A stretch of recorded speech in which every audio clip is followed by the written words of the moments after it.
L'interdiction américaine de l'application populaire TikTok a été confirmée par la Cour suprême vendredi. TikTok a demandé à l'administration Biden d'intervenir. Un communiqué de la Maison-Blanche publié vendredi après la décision indique « Compte tenu du simple fait du calendrier, cette administration reconnaît que les actions visant à mettre en œuvre la loi doivent tout simplement incomber à la prochaine administration lundi ». L'administration Biden a également indiqué que les entreprises nationales telles que Google et Apple ne seraient pas pénalisées pour avoir gardé TikTok dans leurs magasins d'applications. Le Congrès a adopté cette loi bipartisane l'année dernière et elle a été signée peu après par le président Joe Biden. Le PDG de TikTok, Shou Zi Chew, a été en contact avec le président élu des États-Unis, Donald Trump, au cours des dernières semaines et s'est rendu dans sa propriété de Mar-a-Lago, en Floride.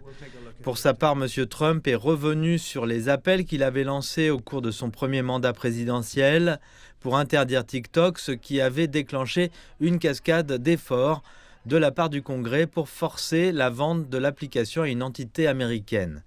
Il a déclaré samedi qu'il accorderait très probablement à TikTok une prolongation de 90 jours de ses activités une fois qu'il sera au pouvoir.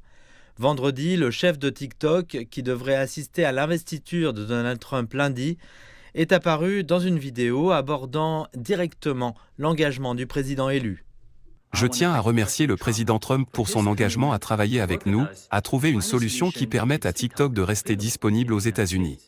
C'est une position forte pour le premier amendement et contre la censure arbitraire. En attendant, les utilisateurs de TikTok aux États-Unis réagissent à cette décision. Je ne suis pas d'accord avec l'interdiction, je pense que c'est une atteinte à la liberté d'expression. TikTok est une plateforme où les gens peuvent exprimer leurs opinions et aider les gens, en particulier ceux qui n'ont pas de voix, donc je pense que c'est une erreur d'interdire TikTok.